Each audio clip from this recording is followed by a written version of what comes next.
इस कार्यक्रम के पुण्यार्चक हैं श्री यशोदय तीर्थ क्षेत्र कमेटी एवं सकल दिगंबर जैन समाज मेहरौनी ललितपुर उत्तर प्रदेश। अध्यक्ष राजा चौधरी, महामंत्री राजेश मल्लया, कोषाध्यक्ष मुकेश सर्राफ, गौरव अध्यक्ष श्री कोमल चंद्र सिंघई, श्री प्रशांत सिंघई, परम शिरोमणि संरक्षक श्री निशांत जैन, श्री रॉबिन जैन, शिरोमणि संरक्षक श्री आमोद चौधरी, श्री वीरेंद्र डोंगरिया, परम संरक्षक श्री आलोक चौधरी, श्री विनोद सर्राफ सीए। नमो वज्रायाण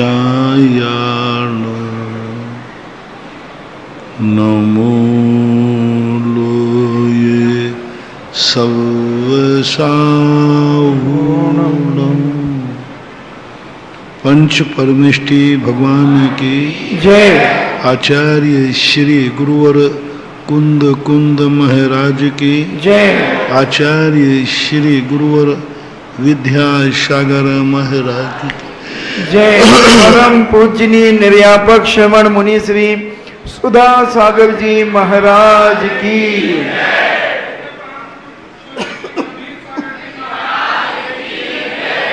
सभी श्रोतागण एवं जिज्ञासु पूज्य श्री को नमोस्तु करें। प्रतिभा जैन अजमेरा इंदौर से पूछती हैं, नमोस्तु महाराज जी, सम्यक दृष्टि जीव जो नरक में जाते हैं उनका ज्ञान कुज्ञान हो जाता है क्या? और यह जानना चाहती हूँ कि सामायिक ध्यान कैसे करना चाहिए। नरक में जाने वाला जीव प्रायः छायक सम्यक दृष्टि को छोड़ करके मिथ्या दर्शन के साथ ही वहाँ जन्म लेता है। तो जन्म के समय कुज्ञान ही होता है, लेकिन पर्याप्तक होने के बाद कोई जीव सम्यक दर्शन प्राप्त कर सकता है। सम्यक ज्ञान होने के बावजूद भी कसाय संबंधी उनके विपरीत भाव होते हैं। मतलब वो शुभ क्रिया करना चाहें तो अशुभ क्रिया होती है, शुभ परिणाम करना चाहें तो तत्व संबंधी भूल तो नहीं रहती, लेकिन क्रिया संबंधी भूल रहती है। अनंतानुबंधी मिथ्या संबंधी विपरीत सिद्धांत तो नहीं होता, लेकिन चारित्र मोहिनी कर्म की इतनी प्रबलता है। चारित्र मोहिनी कर्म का सबसे ज्यादा तीव्र उदय नारकी का होता है, सबसे ज्यादा। और उसका परिणाम ये निकलता है कि वो चारित्र मोहिनी की तीव्रता के परिणाम शुरू वो कसाय में बहुत तीव्रता रखते हैं, निरंतर उनके कलुषित परिणाम बने रहते, ऐसा माने।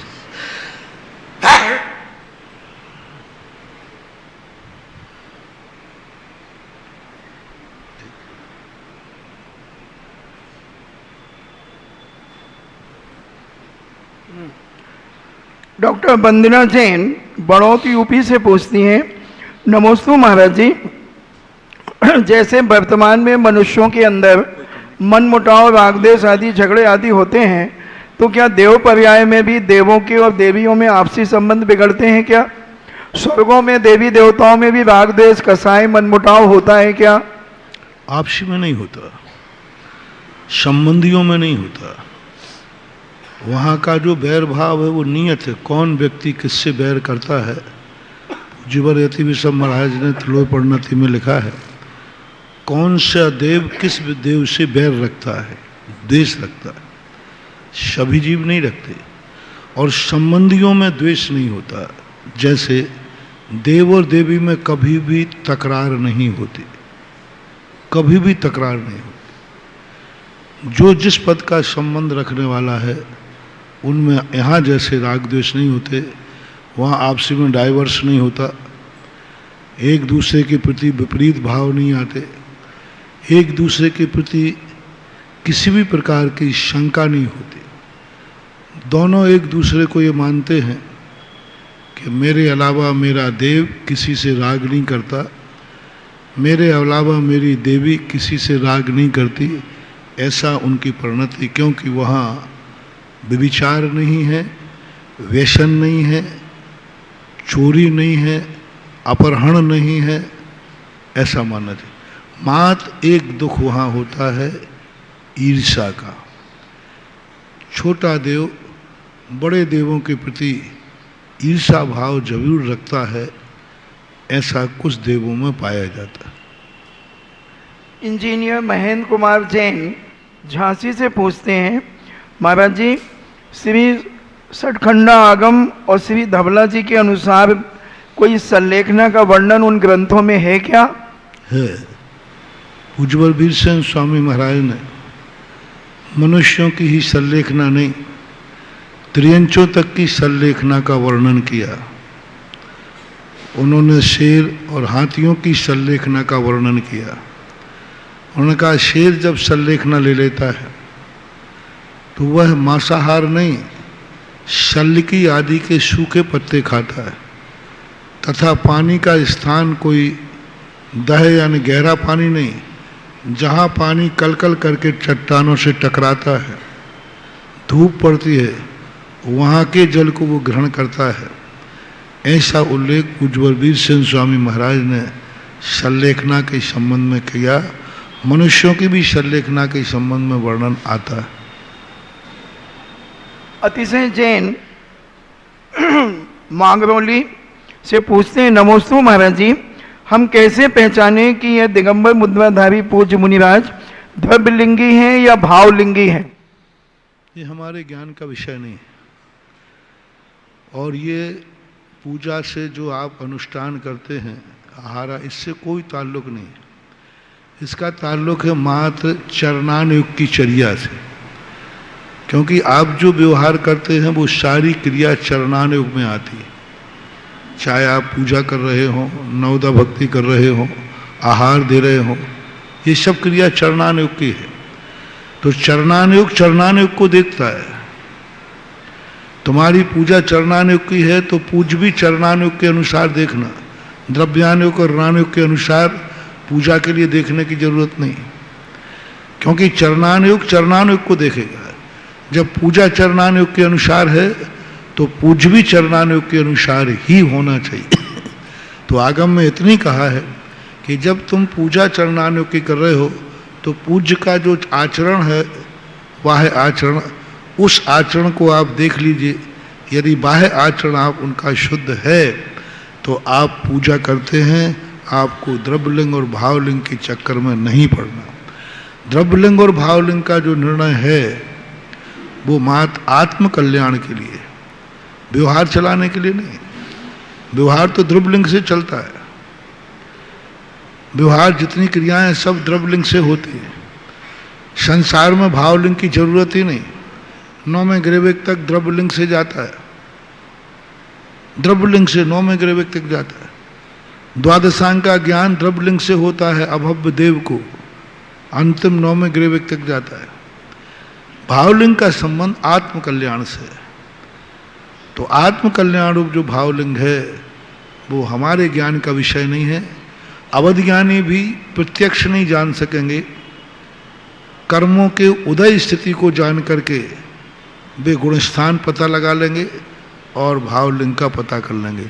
बाकी प्रत्यक्ष रूप जो भावलिंग की पर्याय है वह केवली गम्य है। श्रीमती अंशु जैन यूएस से पूछती हैं, नमोस्तु महाराज जी, गृहस्थ जीवन से विरक्त हुए बिना क्या तत्व ज्ञान का दर्शन हम कर सकते हैं? तत्व ज्ञान होना अलग चीज है और तत्व ज्ञान की उपलब्धि होना अलग चीज है। तत्व ज्ञान तो हो सकता है, लेकिन तत्व की उपलब्धि नहीं हो सकती। तत्व की उपलब्धि के लिए उसे जैसा श्रद्धान हो वैसी ही क्रिया हो,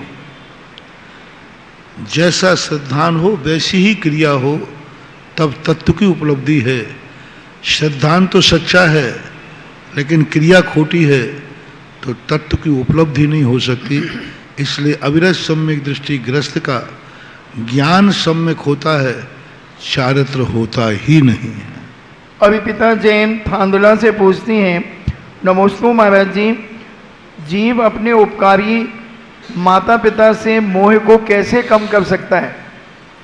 मोह और उपकार का बहुत अंतर। उपकार के प्रति हमारा राग होना ये कर्तव्य कहलाता है, ये मोह नहीं कहलाता। एक पिताजी के लिए वह सेवा कर रहा है, पैर दबा रहा है, पिताजी को असमर्थ होने पर वो मंदिर ले जा रहा है, ये मोह नहीं है, ये कर्तव्य है। मोह कहलाता है जब हमारी स्थितियां उनके प्रति इतनी व्यामोहित हो जाती हैं कि हम कुछ अच्छे बुरे का ज्ञान न करके मात्र जब हम उनसे व्यक्तिगत मोहित हो जाते हैं, चाहे वो किसी भी हालात में हो, किसी भी स्थिति में हो, तब मोह जब जागता है, गुण दोष का विवेक खत्म हो जाता है। और जब कर्तव्य जागता है तो उपकारी भाव के कारण से वह उनकी सेवा करता है, तो वो मोह के अंतर्गत न लेके कर्तव्य के अंतर्गत लेना चाहिए।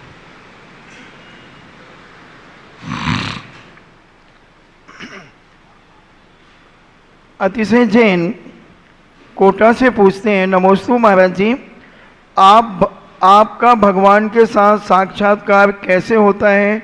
मुझे तीव्र जानने की इच्छा है।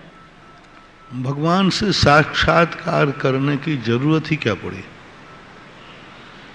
ये दो पागलपन दुनिया में बहुत गजब के समाये हुए। जैनियों में आत्मा का साक्षात्कार और वैष्णव में भगवान का साक्षात्कार, और ये दोनों ही पागलपन है।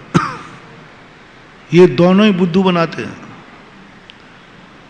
तुम भगवान का साक्षात्कार, तो वैष्णव लोग कहते हैं भगवान दिखाओ, तो लोग बुद्धू बना देते हैं। भगवान से साक्षात्कार तुम्हारा हो ही नहीं सकता। और जैनियों में एक बीमारी आत्मा का साक्षात्कार, आत्मा का लगे हैं, इसी में पीछे लगे, आत्मा दिखाओ, आत्मा देखना, आत्मा। यदि हम कह दें कि यहाँ आत्मा दिखती है तो लोग पागल होके आ जाएंगे। वो एक तमाशा चलता था पहले, पिक्चर नहीं चलते थे, वो 5 पैसे में एक वो डिब्बा लाता था सिर पर रख करके, टुनटुनी में जाता था, उसमें से झांक के देखना पड़ता, थोड़े आत्मा का जीव दिखाओ। और वो डोलची लेके चलते थे कंधे पर, कबाड़ी, एक आगे एक पीछे, और बोल के देखो आत्मा देखना, किसी को बताना मत। 5 पैसा लेता था और अंत में कुछ नहीं रहता था, वहाँ रोटी सब्जी रखी रहती थी, बोले यही तो जीव है और है क्या, और उसमें से दिखाता था वो ऐसे ऐसे करके। तो ये सब पागलपन है। आज तक भगवान का साक्षात्कार किसी को होता ही नहीं, और जिस भगवान का साक्षात्कार होता है वह पूर्ण भगवान न होकर के अरहंत भगवान कहे जाते हैं। सिद्धों का साक्षात्कार नहीं होगा। दूसरा, आत्मा का साक्षात्कार नहीं होगा, कभी नहीं होगा। छद्मस्त में कोविद दक्षो साहु संपटि काले परोक्ष रूप मृणम पच्चक्ष में विदिठम परोक्ष नाने पविठंतम। पूज्यवर कुंद कुंद भगवान ने कहा, कौन चतुर्सयाना व्यक्ति है जो छद्मस्त ज्ञान में बैठकर कहता है हम आत्मा का प्रत्यक्ष साक्षात्कार करते। तुम्हारा ज्ञान ही मति शुद्ध ज्ञान है, मति शुद्ध ज्ञान रूपी को जानता है, और आत्मा का जो वास्तविक स्वरूप है वो अरूपी है। इसलिए ये दोनों चीजें नहीं, आत्मा का परमात्मा का साक्षात्कार नहीं करना, हमें आत्मा को निर्मल बनाना है। सभी आचरण में आत्मा को निर्मल बनाना है, साक्षात्कार नहीं करना। भगवान जैसा हमें पवित्र बनना है, हमें भगवान के साक्षात्कार से क्या होने वाला है? दिख भी जाएंगे तो भगवान से क्या होने वाला है? भगवान का स्वरूप जान करके हमें भगवान जैसा बनना है। आत्मा के साक्षात्कार की अपेक्षा आत्मा को निर्मल बनाना है, और जब निर्मल आत्मा बन जाएगी पूर्ण, तो फिर ज्ञेय ज्ञायक संबंध खत्म होकर के मात ज्ञायक स्वरूप रह जाएगा। ज्ञेय ज्ञायक संबंध बनाना द्वंद्व है, मात ज्ञायक संबंध बनाना, हमारा संबंध ज्ञेय ज्ञायक संबंध है, और आत्मा की अनुभूति की जो परिणति होती है वो ज्ञायक संबंध होता है। ज्ञायक में ज्ञेय है लेकिन ज्ञेय की अनुभूति नहीं है, और ज्ञेय ज्ञायक संबंध में हमें ज्ञेय की अनुभूति है, मैं घड़ी को देख रहा हूँ, मुझे घड़ी की अनुभूति हो रही, ज्ञान की अनुभूति, ज्ञायक पने की अनुभूति नहीं हो रही। सर्वज्ञ भगवान ज्ञेय को उनके ज्ञान में आ रहा है, लेकिन उनको ज्ञेय की अनुभूति नहीं हो रही, ज्ञायक पने की अनुभूति हो रही। जैसे कोई तुम मिष्टान वस्तु खाते हैं तो जब विकल्प में रहते हैं तो आपको मालूम मैं यह खा रहा हूं, लेकिन चरम आनंद होता है तो क्या खा रहे हो इसका ज्ञान नहीं होता, मुझे आनंद आ रहा है इसका ज्ञान होता है। ये गायब हो जाता है। क्या खा रहे हो, जिस समय चरम आनंद होता है उस समय क्या किसका आनंद है ये भूल जाते हैं, आनंद है। और जब विकल्प में आता है तो आता है। ऐसा ही अपना ज्ञेय ज्ञायक संबंध जो बनता है ये विकल्प है, बंध है। और भगवान का ज्ञेय ज्ञायक संबंध नहीं है, ज्ञायक संबंध है, यानी उन्हें ज्ञातापने की अनुभूति हो रही है, ज्ञेय की अनुभूति नहीं हो रही, ऐसा मानना चाहिए।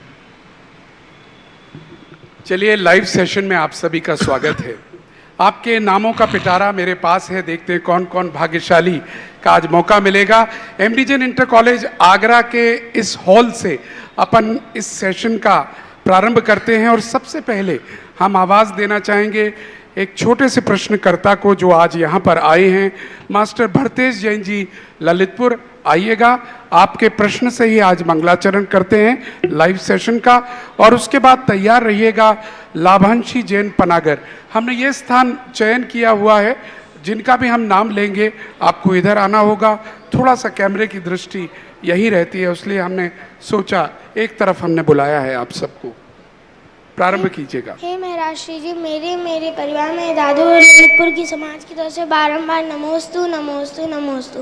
महाराष्ट्री जी, मेरी आपसे यह जिज्ञासा है, शाहजहां ने मुमताज की याद में ताजमहल बनवाया, फिर महाराष्ट्री जी उसने उन 20,000 मजदूरों के हाथ कटवा दिए। तो महाराष्ट्री जी आप लोग इतने बड़े बड़े तीर्थ बनवाते हैं, उसमें महाराज जी जो मजदूर मंदिर बनाते हैं, महाराष्ट्री जी आप उन्हें आशीर्वाद देते हैं। महाराष्ट्री जी उस समय उनका क्या पाप था कि उनके हाथ कटवा दिए, और महाराष्ट्री आज के मजदूरों का क्या पुण्य है कि आप उन्हें आशीर्वाद देते हैं। तुम ताजमहल देखा है? अरे तुझे ताजमहल नहीं देखना, पापा देखा है तो देखा ना, अभी तू मत ताजमहल देख। ताजमहल के संबंध में किंवदंतियां हैं, वहां 2 किंवदंतियां हैं कि एक किंवदंती है कि राजा के मन में भाव आया कि ऐसा कोई दूसरा ताजमहल फिर न बना लेवे, इसलिए कटवाए। दूसरा ये आता है कि उनके पुत्र ने मजदूरों के हाथ कटवा दिए कि कहीं, क्योंकि पिताजी इतना धन खर्च कर रहे थे तो कहीं ऐसा ना हो कि पिताजी इससे प्रभावित होकर दूसरा ताजमहल बनवा देवे दूसरा, तो उनके कटवाए। क्योंकि जिन्होंने ताजमहल बनाया उनके बेटे ने ही अपने पिता को बंदी बनाया था, और यही ताजमहल कारण बना था, क्योंकि इनकी पत्नी का नाम था मुमताज, और मुमताज के पिता इतने व्यामोहित थे वो कि उसके लिए भी कुछ भी करने को तैयार थे, अपना सारा धन दौलत लगाने को तैयार थे। इस जिद्द के कारण, इस मोह के कारण इनके बेटे अपने पिता श्री शाहजहां को जेल में बंदी बना लिया था और स्वयं राजगद्दी पर बैठे थे। तो इसकी कहानियों के संबंध में बड़े विचित्र इतिहास हैं। अपन लोग तो सोचते हैं जिसने एक मंदिर बनाया वो ऐसे 1000 मंदिर बनावे। जिस मिस्त्री से आज मंदिर बना वो सदा मंदिर ही बनाता रहे, तो ये होता है। चलिएगा। नमोस्तु महाराज जी। नमोस्तु महाराज जी, मेरा प्रश्न ये है कि आप कहते हैं कि सुबह का सपना सच होता है 4 बजे के बाद का। आप कहते हैं सुबह का सपना सच होता है 4 बजे के बाद का। महाराज जी, मुझे 5:30 बजे ये सपना आया था कि एक मंदिर था जिसमें बहुत सारे डाकू गए थे लूटपाट करने और भगवान की मूर्ति को खंडित कर रहे थे। तो मैं वहाँ बचाने जाता हूँ, भगवान की मूर्ति को बचाते बचाते मेरे प्राण चले जाते हैं, और जब मेरे प्राण जा रहे होते तब मेरे को भगवान दिखते हैं महाराज जी, आशीर्वाद देते हुए। तो महाराज जी, इसका अर्थ क्या था इस सपने का? पहली बात, सुबह का स्वप्न सही ही होता है ऐसा नहीं कह सकते। उसके लिए भी बहुत सारी बातें देखी जाती। तिथि कौन सी है, ये जो तिथियां होती हैं, इन हर तिथि का अलग अलग फल है। कुछ तिथियों के फल मिथ्या होते हैं, कुछ तिथियों के फल विपरीत होते हैं, कुछ तिथियों के फल बहुत दूर समय में सब फल देते हैं, कुछ तिथियों के फल स्वयं देखते हैं, उसका फल दूसरों पर मिलता है। भद्रबाहु संहिता में भद्रबाहु स्वामी ने इस संबंध में काफ़ी विचार करके बहुत बड़ा अध्याय लिखा उन्होंने, स्वप्न शास्त्र का। इसलिए उसके अनुसार हमें स्वप्नों का निर्णय करना पड़ेगा। विपरीत विफल भी है, मिथ्या भी फल है, ये सब चीज़ें होती हैं। अब वैसे तुम्हारा फल है, तुम्हारा समर्पण हुआ, बचाने का भाव आया और आशीर्वाद भी मिला, तो अच्छा ही है, यूँ मानना चाहिए। चलिए, मैं आवाज दे रहा हूं लाभांशी जैन पनागर आ जाएं, और इसके बाद हमारे मध्य विराजमान हैं ब्रह्मचारी विनोद भैया विद्वान, उनसे अनुरोध करूंगा, इसके बाद उनको आए। मेरे नाना गुरु के चरणों में कोटिशा नमोस्तु। गुरुदेव, मेरा प्रश्न ये है, कहते हैं कि पीठ को हमेशा मजबूत रखना चाहिए, क्योंकि शाबाशी हो या धोखा दोनों पीछे से ही मिलते हैं। तो गुरुदेव, हम धोखों को सहन कर सके ऐसी मजबूती खुद के अंदर कैसे लेके आए? पीठ को मजबूत रखना चाहिए, क्योंकि शाबाशी और धोखा से को ही मिलते हैं। तो हम ऐसे कैसे रहें कि हमारी पीठ मजबूत रहे? पीठ को मजबूत करने का इसलिए भाव किया क्योंकि पृष्ठ हमें दिखता नहीं है, और इस संसार में पीठ पर वार करने वाले बहुत हैं। सामने का इसलिए नहीं कहा क्योंकि सामने हमारी आंखें हैं, हम देखते हैं, हम समझ सकते हैं, लेकिन पीठ पीछे मजबूत रखो, क्योंकि पीठ पीछे हम देख नहीं सकते। और जो पीठ पीछे चलता है वो या तो बदमाश होता है, या पुण्यहीन होता है, छोटी बुद्धि वाला होता है।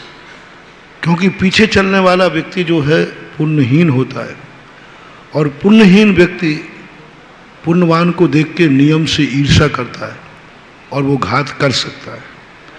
सामने वाला जो व्यक्ति चलता है उससे डर इसलिए नहीं रहता कि पुण्यवान पीछे मुड़ के नहीं देखता है, पुण्यवान आगे बढ़ता जाता है। तो संसार में व्यक्ति को पुण्यहीनों से खतरा ज़्यादा है, क्योंकि पुण्यहीन जितना होगा शक्तिहीन से खतरा ज़्यादा है, शक्तिमान से नहीं। शक्तिहीन व्यक्ति जो होता है वो बहुत ज़्यादा घातक होता है। इसलिए पृष्ठ को मजबूत करने की बात कही कि पीठ यदि मजबूत है तो आपके ऊपर। दूसरा इसके नीतिक मुहावरे में आती है, पीठ का मजबूत का अर्थ है कि पीठ पर सदा बड़ों का आशीर्वाद होना चाहिए, क्योंकि वो हमारे बस की बात नहीं है। सीना हमारे सामने है, सब कुछ हमारे, लेकिन पीठ हमें नहीं दिख रही है। इसलिए पृष्ठभाग पर हमें बड़ों का सदा आशीर्वाद रहना चाहिए, और बड़े जिसके साथ हैं उसकी पीठ मजबूत है, पृष्ठघात नहीं हो सकता, ये भी अर्थ है। चलिए, ब्रह्मचारी विनोद भैया जी आएंगे, और देश के प्रमुख विद्वानों में से एक ब्रह्मचारी जी का जोरदार तालियों के साथ स्वागत कीजिएगा। हमें सौभाग्य मिल रहा है आपके सानिध्य का भी, पूज्य गुरुदेव की वजह से। बहुत बहुत स्वागत है नगर में। गुरुवर के चरणों में कोटिशा वंदन नमोस्तु। चुल्लक जी महाराज जी के चरणों में इच्छामी इच्छामी। विगत 6 माह से मैं महाराष्ट्र के आहारचर्या का निरीक्षण कर रहा हूं। सबसे आश्चर्य वाली बात यह है कि बहुत से लोग एक साथ आहार महाराज जी को देते हैं, और महाराज जी की चित्त की जो स्थिति है वो विक्षोभ रहित रहती है। मेरा प्रश्न ये है कि साधक की जो अवस्थाएं हैं उसमें एक स्थिर प्रज्ञता, इसके साथ साथ शैलेशी अवस्था, 2 अवस्थाओं का उल्लेख आगम में प्राप्त होता है। चित्त की साधक की ऐसी दशा हो जाती है कि कोई भी परिस्थिति क्यों ना हो उसमें कोई विक्षोभ प्राप्त नहीं होता। तो महाराज जी, मेरा ये प्रश्न है, क्या ये उस अवस्था का कुछ द्योतक अथवा चिन्ह हम मान सकते हैं, या चित्त की आपकी क्या परिणति चलती है जिसमें आप सभी को एक साथ, किसी के साथ कोई विक्षोभ आपके चित्त में पैदा नहीं होता? ये एक आश्चर्य भरी जो चीज है वह क्या है? पूज्यवर कुंद भगवान चारित्र की परिभाषा ही बताए है, मोह खोय विहीणो चारित्रम खलु। कितनी अच्छी परिभाषा दी उन्होंने। चारित्रम खलु मोह खोय विहीणो, मोह से रहित होने का अर्थ शैलेशीकरण, और क्षोभ से रहित होने का अर्थ है कि वह चारित्र की परिणति, कषाय का उपशमन। यदि ये दो चीजें जिसके पास हैं उसी का नाम चारित्र है। यदि मोह और क्षोभ दोनों हैं तो फिर चारित्र ही कैसे, चारित्र की अवस्था ही कैसे? और यदि प्रतिकूल परिस्थिति में यदि हमें क्षोभ आ गया तो अनुकूल परिस्थिति में तो क्षोभ कभी आता ही नहीं। क्षोभ तो आता है प्रतिकूल परिस्थितियों में, और उस प्रतिकूल परिस्थितियों में यदि तत्व दृष्टि बनी रहे तो ही तत्व दृष्टि है। अच्छे दिनों में हम उदाहरण दिया करते हैं कि महावीर स्वामी कहते हैं जब तुम्हारे अच्छे दिन चल रहे हैं वो नहीं आएंगे। जब तुम विहार कर रहे हो, ऊपर से आग बरस रही है, नीचे जमीन तप रही है, पैर में छाला पड़ गया है, अंतराय भी है, उपवास भी है, और उसी समय एक बहुत तेज कंकड़ चुभा, जोर से, इतने जोर से चुभा कि महाराज को चीख निकल गई। परिस्थितियां देखना, ऊपर गर्मी नीचे गर्मी, पैर में छाला पड़ा, उसी छाले में एक कंकड़ घुसा और इतने जोर से चुभा कि महाराज को भी चीख निकल गई। उसी समय महावीर स्वामी आते हैं, बेटा क्या हाल चाल है, कैसा लग रहा है? ये नियम मैंने ही बनाए थे। अच्छा तुम्ही ने बनाए थे? बड़े दयालु बनते हो, प्राण ले रहे हो कि मुनि बना रहे हो? उसी समय साधु कहता है, आओ भाग्य मेरे प्रभु, धन्य हो गया, इतना कष्ट हुआ कि चीख निकल गई, लेकिन मुझे अपने इस व्रतों के प्रति घृणा नहीं हुई कि ये व्रत इतना कठिन क्यों बनाया। कष्ट होना अलग चीज है और संक्लेश होना अलग चीज है। कष्ट तो हो सकता है, चीख तो निकल सकती है, लेकिन संक्लेश का अर्थ है कि ये नियम क्यों बनाया गया, जूतों की छूट क्यों नहीं दी गई, गाड़ी की छूट क्यों नहीं दी गई। अपने व्रत के प्रति उपेक्षा हो जाना ये संक्लेश कहलाता है, और कष्ट को कष्ट आ जाना ये तो कष्ट तो होता ही है। आर्त ध्यान पीड़ा चिंतन छठे गुण स्थान तक चलता है।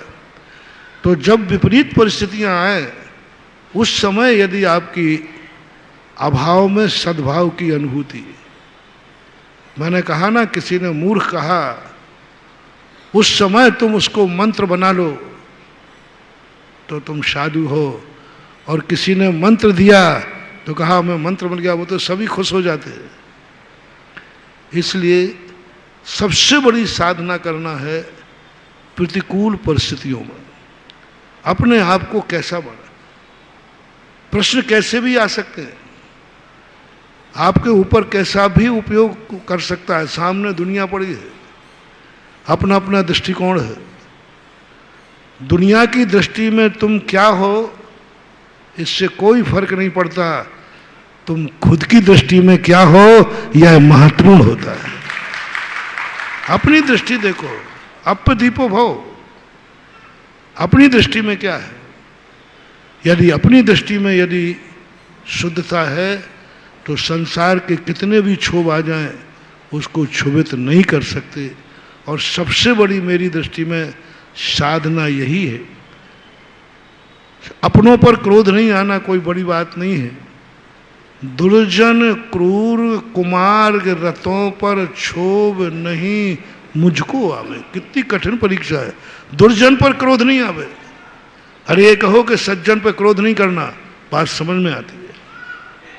भाई सज्जन पे गुस्सा नहीं करना, बात समझ में आ रही कि भाई सज्जन पे क्रोध क्यों कर रहा हो। दुर्जन क्रूर, देखो, क्षमावान व्यक्ति है, सरल व्यक्ति है, उस पर क्रोध नहीं करना, बात समझ में आती है। जो सही मार्ग पे चल रहा है उस पर क्रोध नहीं करना, ये बात समझ में आती है। अब क्या कह दी? दुर्जन हो, क्रूर हो, उन्मार्गी हो, उस पर भी क्रोध नहीं करना, इसका नाम है चारित्र, इसका नाम है धर्म। ये पंक्तियां बड़ी महत्वपूर्ण। दुर्जन क्रूर कुमार्ग रथों पर क्षोभ नहीं मुझको आवे। कुमार्ग रथों पर क्षोभ नहीं करना। अरे उस पर क्षोभ नहीं करेंगे तो क्या? नहीं, माध्यस्थ भावम विपरीत व्रत। ये 3 सूत्र जैनागम में दिए। मोह खोए विहीणों की सिद्धि है। मोह खोए विहीणों की सिद्धि के लिए ये 3 सूत्र है। पहला सूत्र है ये जो हमने आपको बताया। दूसरा सूत्र है दोषवादे चमोन्यम। दोषवादे चमोन्यम, दोष का जब स्थिति बने मौन धारण कर लो। तीसरा सूत्र दिया पूज्यवर अमित कहता आचार्य महाराज ने, विपरीत वृत्तौ माध्यस्थ भावम। जब हमें लग रहा है कि ये विपरीत बुद्धि वाला है, उसके प्रति माध्यस्थ भाव हो जाओ, मौन भाव हो जाओ और क्षमा भाव को धारण करते हुए मोह क्षोभ से रहित हो जाओ। यही चारित्र की सिद्धि है, स्वरूप है। जरा तालियां बजा दीजिएगा। एक सुंदर प्रश्न का सुंदर उत्तर हमें यहाँ मिला है। माधवी जी, जैन अहिंसा, कमलानगर आइएगा और इसके बाद तैयार रहिएगा। श्रीमान नवीन जैन जी, सागर आ जाइएगा। पूज गुरुवर जी के चरणों में कोटि कोटि नमन। छुल्लक जी के चरणों में इच्छामी। पूज गुरुवर जी, मैं तीर्थ क्षेत्र देवगढ़ गई थी। वहाँ पर आदिनाथ भगवान के मूर्ति के लंबे लंबे बाल दिखाए। क्या यह मूर्तिकार की कल्पना है कि ऐसा हुआ था? ऐसा हुआ था। पूज्यवर रविशरण महाराज ने श्री पद्म पुराण के प्रथम भाग में एक बहुत अच्छी बात ली। ऋषभदेव जब ध्यान में बैठे तो उनकी लटाएं, जो जटाएं थी, वो ऐसे उड़ रही थी जैसे बहुत सिर में से बड़ी बड़ी लताएं उठ रही, क्योंकि उनके 2 उल्लेख मिलते हैं। एक उल्लेख मिला कि 6 महीने का उन्होंने प्रतिमा योग धारण किया और तीर्थंकर केशलौंच उत्कृष्ट करते 2 माह में, 3 माह में जघन्यतम, 4 माह में उनका उत्कृष्ट ही होता है। तो 6 माह तक वो ध्यान में बैठे तो उनका केशलौंच नहीं हुआ। बाहुबली 1 साल तक केशलौंच नहीं किया, उन्होंने एक ही बार ही केशलौंच किया। बाहुबली ने 1 बार केशलौंच किया, उसके बाद 1 साल के बाद उनको केवल ज्ञान हो गया। तो 1 साल के बाद उनके कितने बाल बढ़ गए होंगे? तीर्थंकरों के संबंध में ऐसा आता है, 2 उल्लेख मिलते हैं कि 1 बार आहार करने के बाद वो ध्यान में बैठ जाते हैं।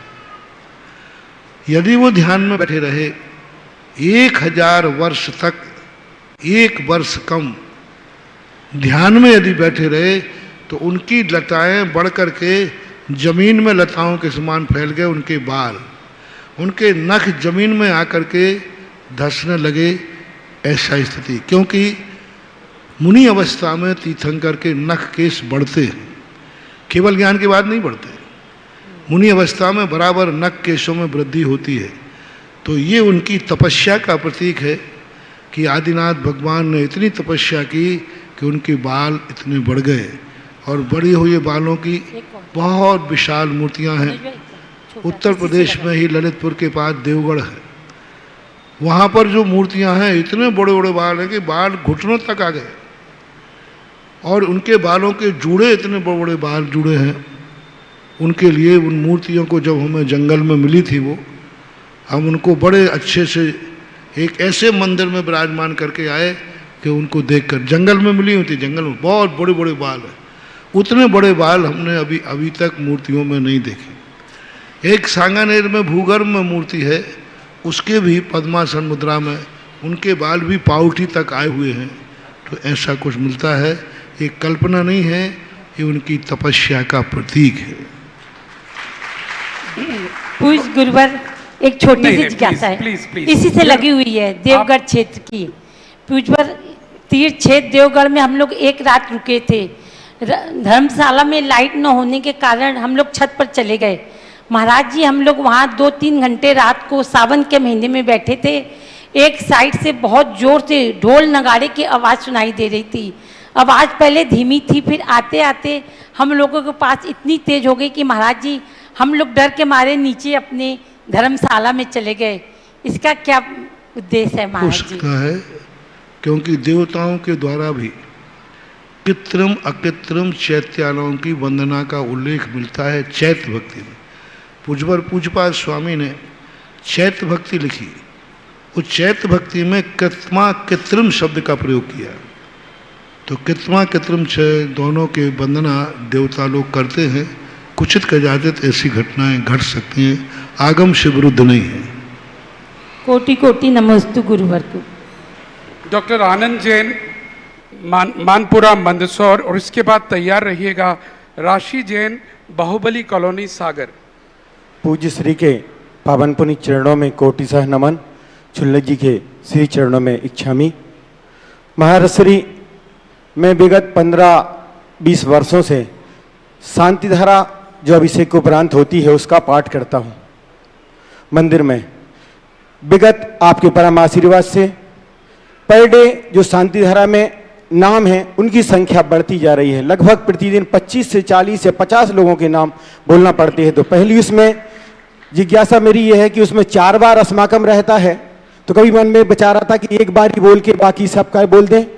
और दूसरा एक आपसे हमारा एक अनुरोध है कि हम उस शांतिधारा के उन बीजाक्षरों में किस प्रकार से विशुद्धि बढ़ाएं कि जो नाम लिखवाने वाले हैं उनका जो कार्य के प्रति वो जिस कारण से अपना नाम लिखवा रहे हैं तो वो उसमें अपने कार्य उनके सफल हो सके। और आपका आशीर्वाद चाहते हैं कि वो शांतिधारा के हम बात जो नाम की तुमने तो कहा 10-5, हमें तो 500 नाम पढ़ना पड़े। 500 नाम। अभी आपका 10 लाख क्षण पर्व आ रहा है। एक एक दिन में 100 शांतिधारा होंगी और एक एक व्यक्ति की शांतिधारा में कम से कम 5 नाम मान लो तो कितने हो गए? 500 नाम पढ़ता हूँ शांतिधारा में। हाँ, लॉकडाउन के अंदर 500 नाम पढ़ना पड़े एक साथ, पर एक बार पढ़ लेने पर उनका एक प्रकार का भाव हो जाता है, एक संकल्प होता है। एक बार पढ़ने पर फिर बार बार पढ़ने की जरूरत नहीं, फिर अस्माकम बोल देने से काम चल जाएगा। दूसरी बात, बीजाक्षरों के समय आप इतना ही उनके श्रद्धा भक्ति से पढ़ें, क्योंकि बीजाक्षरों के अर्थ पर दृष्टि जाएगी तो उनका चमत्कार कम हो जाएगा। बीजाक्षरों को अनंत शक्ति संपन्न कहा। यदि हम उसका अर्थ निश्चित कर देंगे तो बीजाक्षर शक्तिहीन हो जाएगा, क्योंकि हमने एक अर्थ निकालेंगे और उस बीजाक्षर में अनंत अर्थ है। तो जैसे ही हमने उसका अर्थ निश्चित किया, जैसे अनंत अर्थों की जो शक्ति थी वो तिरोहित कर दी। इसलिए बीजाक्षरों के संबंध में एक ही बात कही, ये अनंत अर्थात्मक होते हैं, इनका कोई एक निश्चित अर्थ मत करो। और अनंत अर्थात्मक जब वस्तु होती है, कितने भी लोगों ने जिन्होंने मंत्र पढ़े हैं, जिनको सिद्धियां हुई हैं, अंजन चोर नमोकार मंत्र का अर्थ नहीं जानता था, मां समर्पण था। पुरुषोत्तम भूत बलि महाराज ने न गुरु के द्वारा दिए हुए मंत्र का अर्थ नहीं लगाया, कोई अर्थ नहीं लगाया। इस मंत्र का अर्थ क्या है, ये मंत्र में कैसा है, जैसा दिया बिना अर्थ लगाए उन्होंने जपा। बाद में उसकी दूसरी घटना घटी, उसमें कम बेसी थी, वो बात अलग है। लेकिन प्रथम बार दोनों महाराजों ने बिना अर्थ के, बिना कुछ के मंत्र को यथावत पढ़ा। इसलिए आप लोग इतनी मान के पढ़ें, एक एक बीजाक्षर अनंत अनंत शक्ति रखता है। अब आपने 10 लोगों की शांति धारा की, अब उसमें पर्पस 10 के अलग अलग हैं कि एक ही है? अलग अलग। एक कह रहा है कि मैं केस जीतने जा रहा हूँ, दूसरा कहता है मेरा ऑपरेशन थिएटर में, एक को सर्दी है, एक को गर्मी है, एक को कोई दूसरी बीमारी, कोई समस्या है। अब 10 लोगों की समस्याएं भिन्न भिन्न हैं, तो बीजाक्षर का हम क्या अर्थ निकालें? केस में जिताएगा कि बीमारी से बचाएगा? कोई एक अर्थ करो, मल्टीपर्पस अर्थ। यानी उसमें जितने प्रकार के प्रश्न दुनिया में हैं, जितने प्रकार की समस्याएं हैं, उस बीजाक्षर में एक साथ उतनी एनर्जी होती है। जैसे हमने कहा ना, अर्थ करी जो ध्वनि होती है, एक बार मैंने कहा था, भगवान की ध्वनि में क्या बोलते, कोई रामचरित्र सुनना चाहता है, कोई महावीर चरित्र सुनना चाहता है, कोई श्री कृष्ण चरित्र सुनना चाहता है, कोई कर्म सिद्धांत चाहता है, कोई अध्यात्म चाहता है, कोई नए चाहता है, कोई अपने भाव पूछना चाह रहा है कि मेरा भाव क्या है, और भगवान की वाणी एक समय में कर रही। अब वो अर्थ करी जो वाणी भगवान की है, जितने समोषण में जितने लोगों के प्रश्न हैं, उन सब प्रश्नों के जवाब एक बार की ध्वनि में हैं, सब प्रकार के। इसलिए भगवान की ध्वनि को अनंत अर्थ के वाला कहा। ऐसे ये बीजाक्षर हैं, अनंत अर्थ वाले हैं। इसलिए कहीं भी आचार्यों ने बीजाक्षरों का निश्चित अर्थ नहीं किया, और निश्चित अर्थ करोगे तो उनकी बीजाक्षरों की शक्ति कम हो जाती है।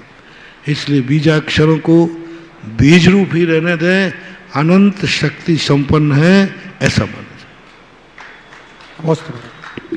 और अब आ जाए राशि जैन, बाहुबली कॉलोनी, सागर। शीघ्रता से आए, मैं कर रहा हूँ, सब कर रहा हूँ।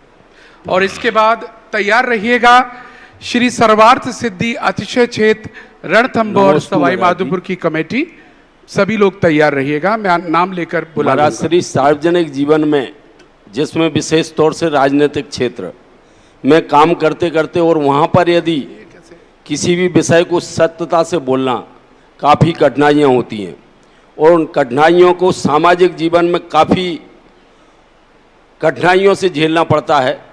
इसका क्या रास्ता हो सकता है, क्योंकि सच बोलना ही दुखदायी हो रहा है। गंदगी में जाकर स्वयं गंदे हो जाना मूर्खता है, और गंदे स्थान पर जाकर गंदगी साफ कर देना विवेकता है। हम 4 गंदे लोगों में गए और हम खुद गंदे हो गए तो मूर्खता है, और हम 4 गंदे लोगों में गए और उन गंदे लोगों को भी हमने अपने समान पवित्र बनाना, यही सबसे बड़ा सूरता है। लोग यही कहते हैं कि मेजॉरिटी महाराज में क्या करूं, हमारी मेजॉरिटी ऐसी है। अरे भाई, मेजॉरिटी में एक तुम भी तो हो। एक रात्रि भोजन करने वाले ने तुम्हारा रात्रि भोजन का नियम तोड़वा दिया। तुम्हारे नियम में इतनी ताकत नहीं थी कि उसका रात्रि भोजन छुड़ा देते, तो ताकतवान कौन हुआ? ताकतवान कौन हुआ? रात्रि भोजन करने वाला। तो ज्ञानी तो वो है जो गंदे लोगों में जाकर के गंदे लोगों को भी अपने जैसा बना लेता है, जैसे महारानी चेलना। स्वयं गंदे स्थान पर गई, बहुत गंदे स्थान पर गई, लेकिन वो स्वयं गंदी नहीं हुई। सारे ससुराल की गंदगी को दूर कर कर उसने अपने जैसा बना लिया। यही हमारी नीति होना चाहिए। श्रीमती राशि जी, और उसके बाद श्री सर्वार्थ सिद्धि अतिशय क्षेत्र रणथंभौर सवाई माधोपुर के सभी लोग तैयार रहिएगा, हम उनको नाम लेकर बुला रहे हैं। मेरे आराध्य गुरुवर के चरणों में त्रिवार नमोस्तु नमोस्तु नमोस्तु। छुल्लक जी के चरणों में इच्छामि इच्छामि। महाराज जी, मेरी शंका है कि आप हमेशा कहते हैं कि माता पिता सुधर जाएं तो बच्चों को मैं सुधार लूँगा। तो मैं पूछना चाहती हूँ कि हम माता पिता अपने आप को किस प्रकार संस्कारित करें कि हम अपने बच्चों के आइडियल बन सकें। मैंने सबसे पहले एक बात कही है कि अपने से छोटों में हम क्या नहीं चाहते हैं, वो दोष बड़ों में नहीं होना चाहिए। पहला निर्णय, आप क्या चाहते हैं कि छोटे कैसे हों, उस दोषों से रहे तो अपने आप को कर लो, एक बात। दूसरा, जब बच्चा छोटा रहता है, जब वो कुछ भी नहीं जानता, उस समय हमें चेतना है उसको संस्कार देने के लिए। 56 कुमारियां भगवान के जन्म लेने के बाद बच्चे को संस्कार करने नहीं आई। जब बच्चा गर्भ में था उस समय संस्कार दिए, क्योंकि उस समय वह बच्चा अपनी बुद्धि से नहीं, हमारी बुद्धि से चलेगा। जब बच्चा बड़ा हो जाता है, अपनी बुद्धि से चलता है, तब हम संस्कार देते हैं। वो कहता है आपके संस्कार की जरूरत नहीं है। जिस समय वो अपने आप में बुद्धू है, वो अपने आप में असमर्थ है, उस समय वो हमारे अधीन है। वो चाहता है हमें बताओ मैं क्या करूं, उस समय उसको मार्गदर्शन देना चाहिए, तो बहुत कुछ हम सफल हो सकते हैं। नमोस्तु महाराज। चलिएगा, अब मैं बुलाना चाह रहा हूं, आज ही नवीन कमेटी हमारे मध्य है, श्री सरवार सिद्धि अतिशय क्षेत्र रणथंभौर सवाई माधोपुर। मैं आवाज दे रहा हूं अध्यक्ष श्री पारसमल जी भौंसा, कृपया आइएगा। महामंत्री श्री विनय पापड़ीवाल जी तुरंत शीघ्र चले आइएगा। कोषाध्यक्ष श्री तरुण जी बज और आ जाइएगा, जरा जोरदार तालियों के साथ इन तीनों पदाधिकारियों का स्वागत करें। आई नहीं है बाकी लोग?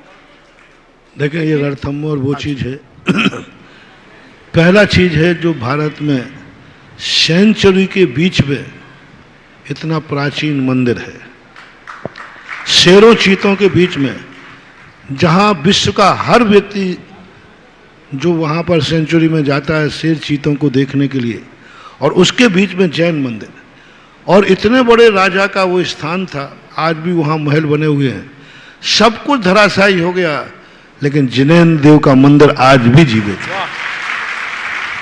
सब खंडर होगा, जंगल में कुछ नहीं है वहाँ पर, आज भी शंभुनाथ भगवान की मूर्ति है।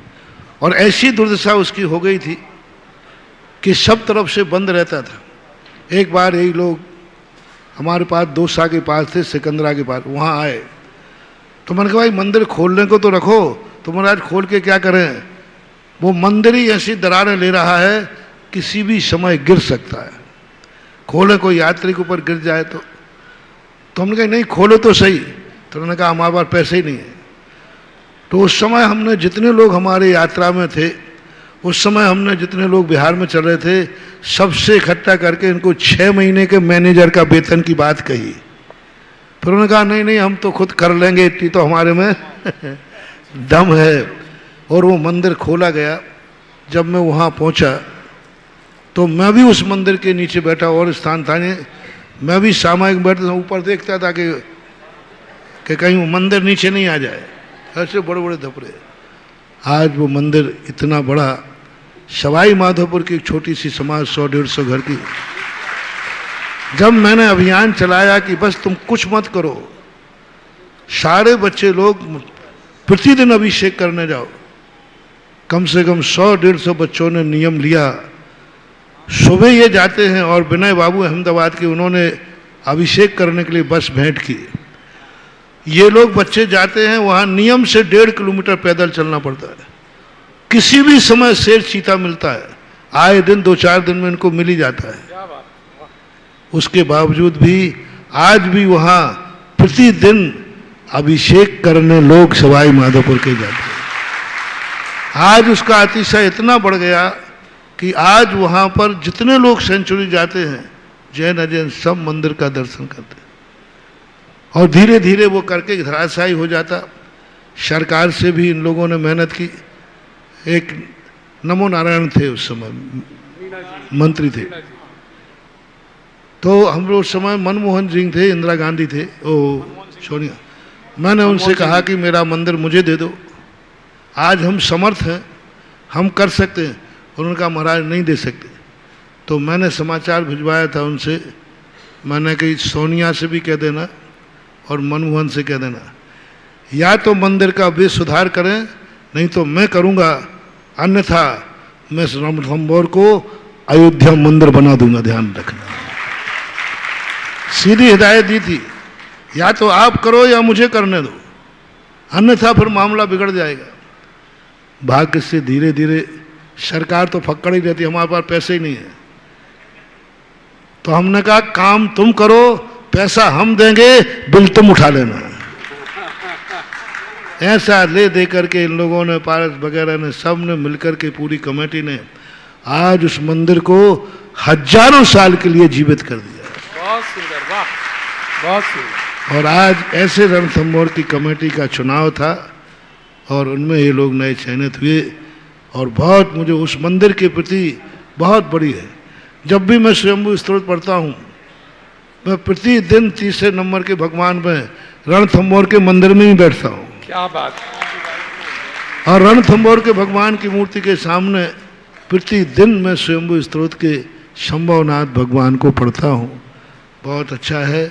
ऐसी मूर्तियाँ जंगल में, घनघोर जंगल, किसी भी समय कोई भी जानवर आ सकता है, लेकिन आज कितने साल हो गए, 14 वर्ष बता 14 साल हो गए। 15 साल में आज तक किसी भी जानवर में इन बच्चों के साथ कोई छेड़छाड़ नहीं की। मंदिर तक गाड़ी जाती ही नहीं, वो तो 1.5 किलोमीटर पहले उतरना है। कितनी सीढ़ियां हैं? 250 सीढ़ियां हैं। 250 सीढ़ियां प्रतिदिन चढ़ना ही पड़ेगा, गाड़ी नहीं जाएगी। फिर भी जा रहे हैं। सवाई माधोपुर वालों,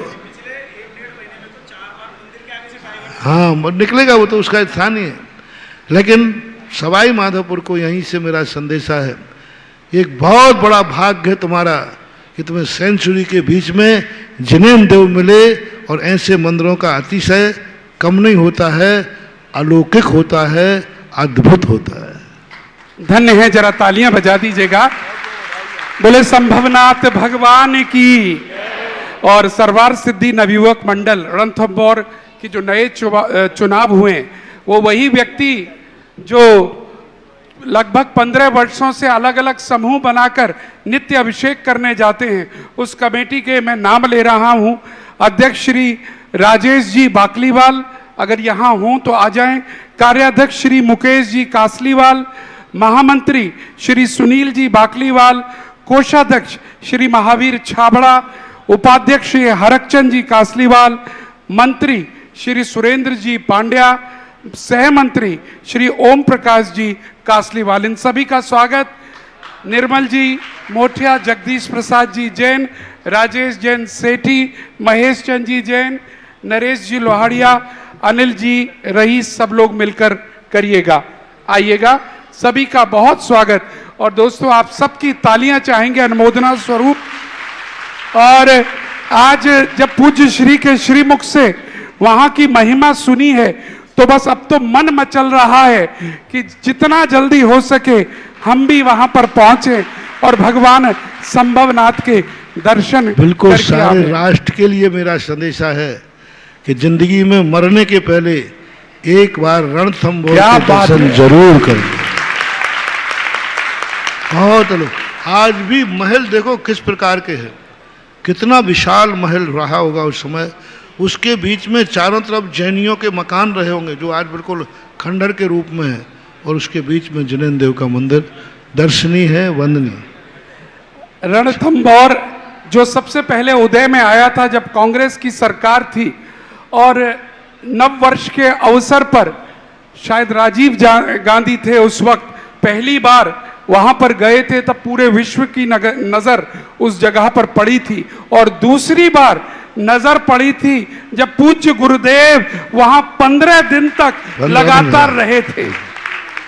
15 दिन रहे और एक छोटे से स्थान पर पूरा विधान किया।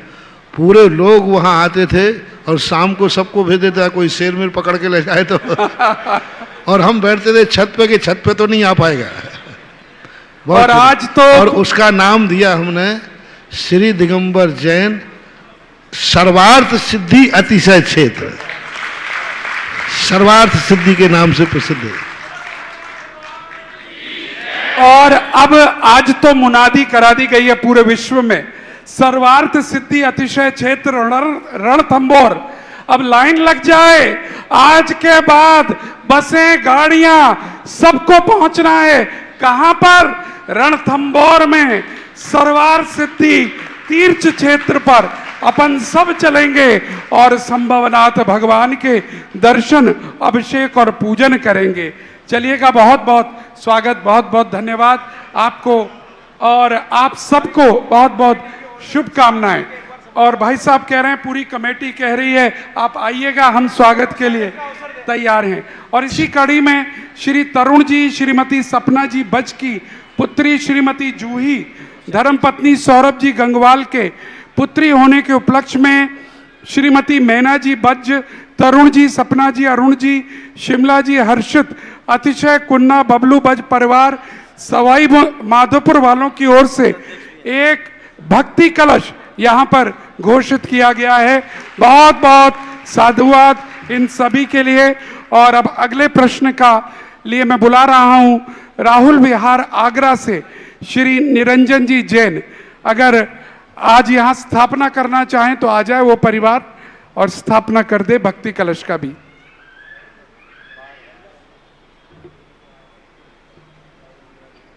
राहुल विहार के आगे निरंजन जी, राहुल विहार, इसके बाद सरिता जी काला आगरा तैयार रहे। नमस्तो नमोस्तु नमोस्तु। चोलक श्री महाराज के चरणों में इच्छामी इच्छामी इच्छामी।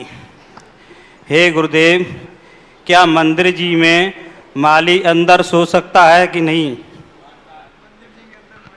देखो, माली अपने आप में सुरक्षा की दृष्टि से पूरे परिवार के साथ तो मंदिर के अंदर नहीं रह सकता, लेकिन मंदिर में यदि सुरक्षा की दृष्टि से माली को शयन कराना पड़े तो फिर हम उसका निषेध नहीं कर सकते, लेकिन परिवार के साथ नहीं, मात रखवाली के लिए सोने के लिए कोई बाधा नहीं। नमोस्तु। अगला सरिता काला जी, और उसके बाद सरिता जैन भी हैं, मैं बुला लूंगा, तैयार रहिएगा। उसके बाद तैयार रहिएगा पंकज जैन, हो गए ये तो, नहीं, पंकज जैन कावेरी विहार। महाराज श्री के चरणों में बारंबार नमोस्तु। छुल्लक जी महाराज के चरणों में बारंबार इच्छामी। महाराज श्री, आजकल देखा जाता है चमत्कार को नमस्कार किया जाता है, जहां थोड़ा सा चमत्कार दिखा नहीं पब्लिक की भीड़ लग जाती है। तो मेरा प्रश्न ये है कि हमारे जैन धर्म में कर्मोदय अनुसार सारी व्यवस्था को बताया गया है, तो महाराज श्री चमत्कार क्या होते हैं या फिर कर्म के अनुसार ही हमें फल मिलता है? फल कर्म के अनुसार मिलता है, लेकिन कर्मों को हम रोक भी सकते हैं और उदय में भी ला सकते हैं।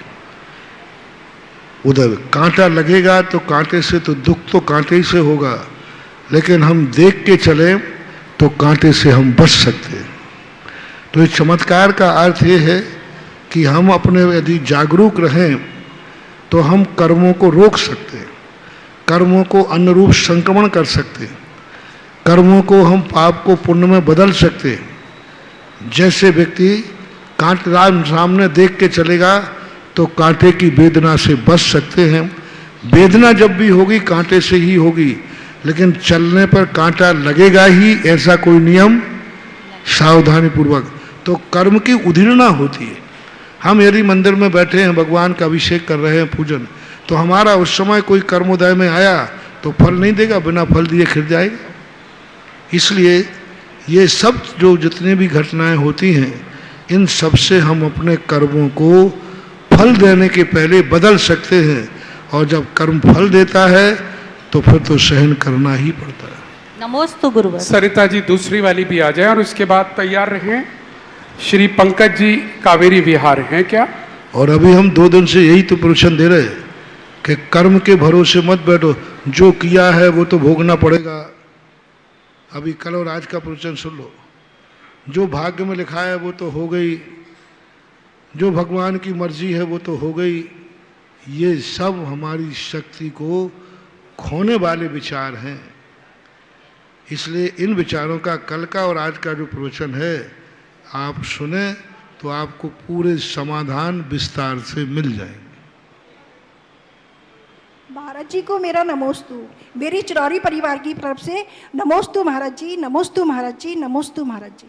महाराज जी, मेरी जिज्ञासा ये है कि हम कई तीर्थों पे जाते हैं, वेदी के पीछे एक तो सिक्का चिपका रहता है, मेरी मनोकामना पूरी करने के लिए, मेरा व्यापार अच्छा चले, मेरी शादी हो जाए, मेरा लड़का हो जाए, ये वेदी के पीछे लिखा रहता है। ये लिखना क्या सही है महाराज जी? नहीं, मैं बहुत बार, कुछ भी लिखना ठीक नहीं है, शांतियाँ आदि बनाना भी ठीक नहीं है। ऐसी भावनाएं वेदी के पीछे से करने में तो और नहीं होना, और होना होगा तो नहीं होना। इसलिए जो करो भगवान की भक्ति के समय नैतिक भावनाएं करते हैं तो गृहस्थ के लिए क्षम है। पंकज जी आ जाइए, और उसके बाद तैयार रहें मनोज जी सोगानी सवाई माधोपुर। राहुल विहार समाज की ओर से महाराज जी के चरणों में बारंबार नमोस्तु। महाराज जी, किसी मंदिर जी के अंदर अगर मूल वेदी के निकट पद्मावती माता जी भी विराजमान है, तो क्या उस मंदिर जी का अतिशय या उसका प्रभाव या उसकी पूज्यता में कोई कमी आती है क्या? अरे क्यों भाई मधुमक्खियों को छेड़ रहा हो? ये प्रश्नों से पहली बात तो वे बनाए किस लिए जाते हैं? वे द्वारपाल हैं, दरबान हैं, बॉडीगार्ड हैं, रक्षक हैं। तो उनको उसी दृष्टि से यदि वो रहते हैं तो ठीक है, वो दरबान के रूप में रहें तो कोई आपत्ति नहीं है। लेकिन तुम उनकी पूजा करने लग जाओ, तुम उनके नरियल चढ़ाने लग जाओ, उनकी आरती चढ़ाने लग जाओ। आजकल तो ये हो रहा है, जिनेंद्र देव भगवान के सामने एक दीपक नहीं जल रहा है और दरबान के सामने, ये रक्षक ही तो है, बॉडी गार्ड है। तो बॉडी गार्ड तो किसके हैं? भगवान के ही है ना। बॉस कौन है? भगवान। तो जो गुलदस्ता तुम लेके आए थे राष्ट्रपति को देने, और चौकीदार खड़ा था वहाँ, और वो गुलदस्ता तुमने चौकीदार को दे दिया। अब बोलो तुम जिस पर्पज से गए वो पर्पज पूरा होगा? नहीं। अरे भाई, जिसका गुलदस्ता उसी को दो। ये तो चौकीदार हैं, एक द्वारपाल के रूप में इनकी नियुक्ति होती है, तो उनका उसी रूप में ही यदि है, यदि उनको भगवान के समान दर्जा मिलता है, भगवान से अधिक दर्जा मिलता है, तो नियम से मंदिर की प्रतिष्ठा खत्म हो जाएगी और मंदिर का अतिशय तो खत्म होगा ही होगा। नमस्ते गुरु। मंदिर में किसी भी कारण से मूल नायक का अपमान होता है, अभिनय होता है, तो उसकी प्रतिष्ठा कब होती है? इसलिए आज जो हो रहा है, इससे तो बराबर मंदिरों के अतिशय कम हो रहे हैं, मूल नायक का अतिशय बिल्कुल खत्म होता जा रहा है। क्योंकि आपके समय आप इन सब चीज़ों पर ज़्यादा ध्यान दे रहे हैं और ये ध्यान देने योग्य नहीं थे। अरे भाई, पूरे भक्तांबर में आदिनाथ की महिमा गाई गई, किसी देवी देवताओं की महिमा नहीं गाई। रक्षा करने देवी देवता ही आते हैं, लेकिन उनको नहीं। जैसे उदाहरण मैं देता हूँ, तुम्हारे यहाँ ड्यूटी पर कौन आते? कांस्टेबल, पुलिस वाले। जी जी। तो डायरेक्ट कहीं पुलिस वाला रास्ते में मिल जाए तो कहते ना, ए पुलिस वाले हमारे यहाँ ड्यूटी पे आ जाना, आ जाएगा? नहीं। दूर से बात करना, 2 डंडा फटकारेगा, तेरे बाप का नौकर हूँ, अब देखना। और तुरंत जाकर के थाने में जाकर थानेदार में एसपी से एप्लीकेशन लगाओ, और जब एसपी से आदेश होगा तो वही पुलिस वाला पूछते हुए आएगा, साहब कहाँ ड्यूटी करना है? अरे वाह, बहुत सुंदर। नमस्ते गुरु। यही स्थिति इनकी है।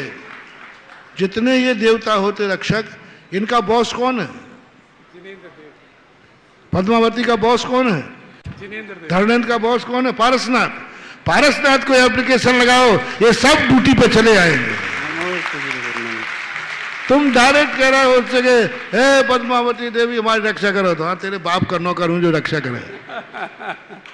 चलते यदि थाने में एप्लीकेशन लगाए बिना कोई दुनिया में किसी पुलिस वाले को ड्यूटी पे बुला ले तो बताओ, और यदि आ गया तो उसकी नौकरी जाएगी कि नहीं? बिल्कुल। यदि मान लो आ गया वो और थाने में कोई सूचना नहीं है तो नौकरी जाएगी कि नहीं?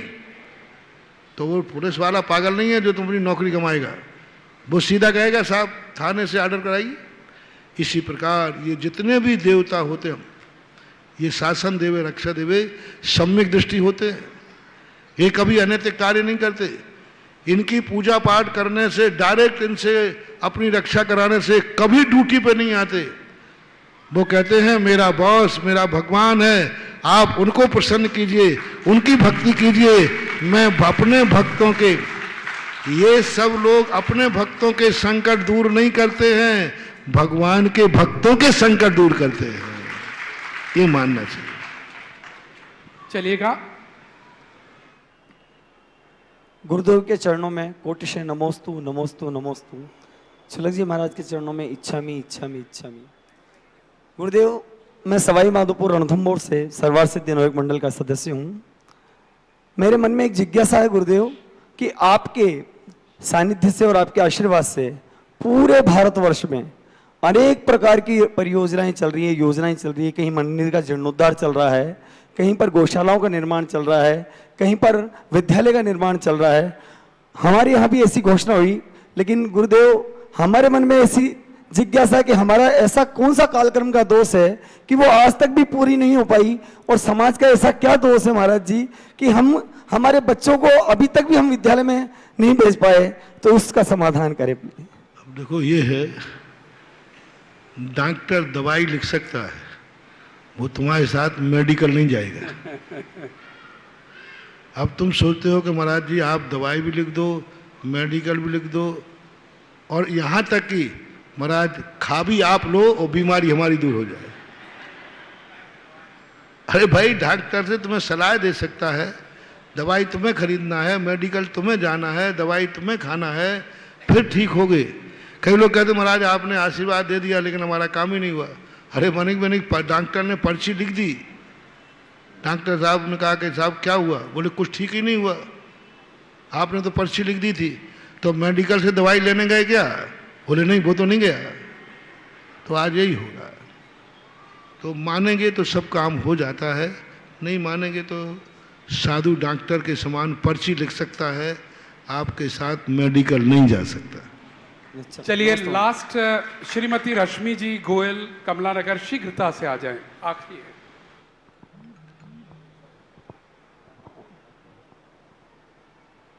महाराज जी को नमोस्तु नमोस्तु नमोस्तु, छुल्लक जी को इच्छामी इच्छामी इच्छामी। महाराज जी, मैं अभी जब यहाँ आई तो मुझे एक कोटेशन मैंने पढ़ा कि बचा हुआ धन, बचा हुआ समय और बचा हुआ खाना कभी भी देवशास्त्र गुरु को देना महापाप है।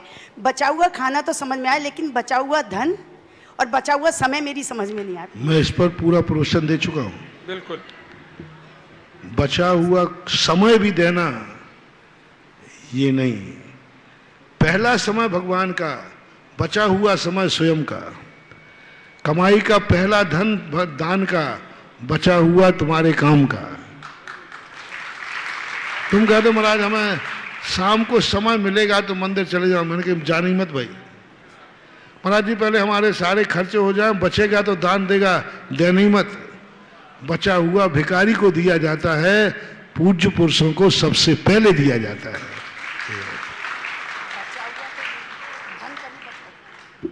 चलिएगा, बहुत बहुत धन्यवाद। और एक बार मैं याद दिला दूं, आज आगरा वाले आए हुए हैं। मैंने आगरा वालों को बुलाया क्योंकि रोज़ मुझे आंखें दिखाते हैं, आप बाहर वालों को तो बुला लेते हैं, हमें नहीं बुलाते। कोशिश की है आपने लोगों को भी यहाँ बुलाने की, लेकिन एक बात ध्यान रखिएगा, लगता है आगरा वाले प्रवचन कम सुन रहे हैं, तो ऐसे प्रश्न नहीं आने चाहिए थे। लेकिन फिर भी मैं आपको याद दिला दूं, पूज्य श्री के प्रवचन 1-2 तारीख से लेकर आज तक ते यूट्यूब में जाकर सुनिए, एक एक कर और पूरा प्रवचन सुनिए। आप लोगों से भी अनुरोध कर रहा हूं, पूरा प्रवचन सुनिए, क्योंकि प्रवचन बड़े कंफ्यूजिंग होते हैं। जब शुरुआत होती है तो ऐसा लगता है ये बम फोड़ दिया शायद आज, तो क्या कह रहे हैं महाराज। लेकिन जब धीरे धीरे परतें खुलती हैं, रहस्य खुलता है, सस्पेंस, फिल्मी ड्रामा, एंड में तब तो आपने अगर शुरुआत छोड़ दी, एंड छोड़ दिया, बीच का ले लिया, गड़बड़ हो जाएगी। पूज्य श्री के प्रवचन और हो रहा है, कुछ शैतान लोग आगरा वाले बहुत ऐसे हैं, एक रील बना दी तो लोगों को समझ रहे हैं कि आगरा वालों को डांट पड़ रही है, लेकिन उसके बाद पूज्य श्री ने क्या कहा है, ये मैंने एक एग्जाम्पल दिया है, ये हर चीज में लागू हो रही है। इसलिए पूरा प्रवचन सुनिए, ये प्रवचन आपको जीवन बदलने वाले। आज पीएल बेनाना साहब हैं क्या? नहीं, आज वो बड़ा अच्छा कमेंट उन्होंने एक व्हाट्सएप पर पूज्य श्री के प्रवचनों के लिए लिखा है, और बिल्कुल सही लिखा है। रोज के प्रवचन एक नया लेसन दे रहे हैं। चलिएगा, अब पुण्यार्जक आरती के कौन बनना चाहेंगे जो मंच पर आकर सौभाग्य जिस परिवार को मिलेगा, अभी जिस परिवार को मिलेगा 11,111 रुपए, जो बढ़ावे सो पावे। शीघ्रता करिएगा, हमें एक परिवार जो मंच पर आकर पूज्य श्री की आरती करने का सौभाग्य जिसे मिलेगा, 11,111 रुपये, 11,111 रुपये, 11,111 रुपये शीघ्रता से। हाँ साहब, 11 या आगे बढ़ा दूं थोड़ा बहुत, सरकारी बोली को थोड़ा बढ़ा दूं, 21 कर दूं, आपकी अनुमति हो तो। 21 वहां से आ गई पहला, चलो नहीं, उनको भी बुला रहा हूं। हम पर 3 परिवारों का स्थान है, आप भी आ जाएं, नाम बोल देता हूं। 2 परिवार, नवनीत जी, संगीता जी, सहारनपुर, आइएगा। और आप भी सहारनपुर, क्या बात है आज। अच्छा, दिनेश जी सहारनपुर, और आपके परिवार का नाम भी बता दीजिएगा, हम घोषित कर दें वो नाम।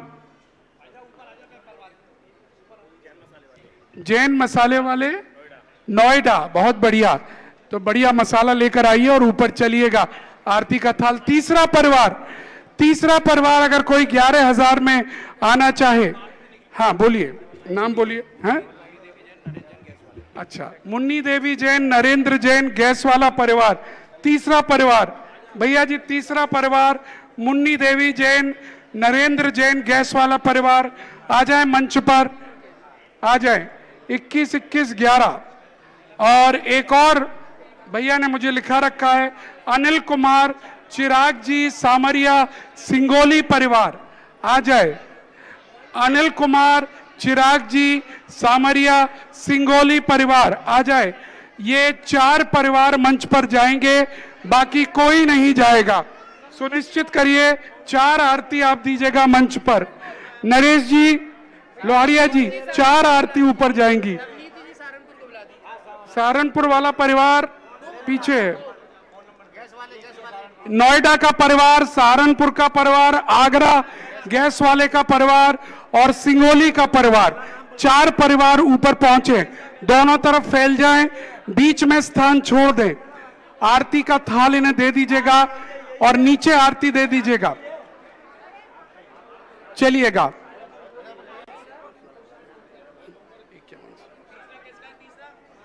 तीसरा नोएडा पहुंच गया क्या? आगरा, नोएडा, सहारनपुर और सिंगोली 4 परिवार पहुंच जाएं। चलिए आरती प्रारंभ की जाए।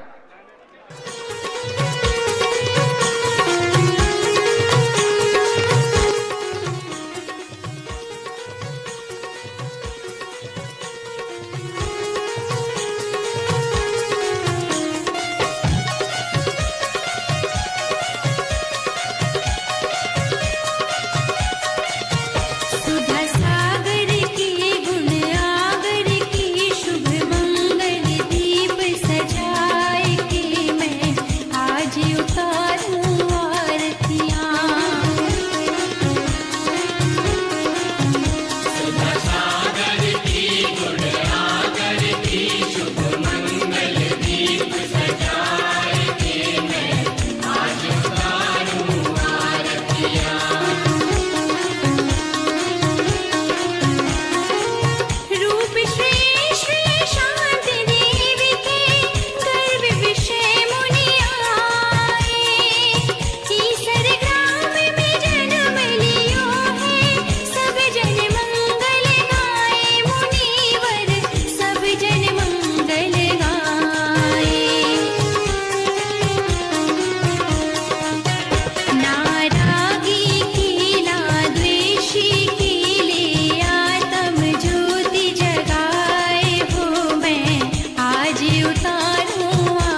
इस कार्यक्रम के पुण्यार्चक थे श्री यशोदय तीर्थ क्षेत्र कमेटी एवं सकल दिगंबर जैन समाज मेहरौनी ललितपुर उत्तर प्रदेश। अध्यक्ष राजा चौधरी, महामंत्री राजेश मलया, कोषाध्यक्ष मुकेश सर्राफ, गौरव अध्यक्ष श्री कोमल चंद्र सिंघई, श्री प्रशांत सिंघई, परम शिरोमणि संरक्षक श्री निशांत जैन, श्री रॉबिन जैन, शिरोमणि संरक्षक श्री आमोद चौधरी, श्री वीरेंद्र डोंगरिया, परम संरक्षक श्री आलोक चौधरी, श्री विनोद सर्राफ।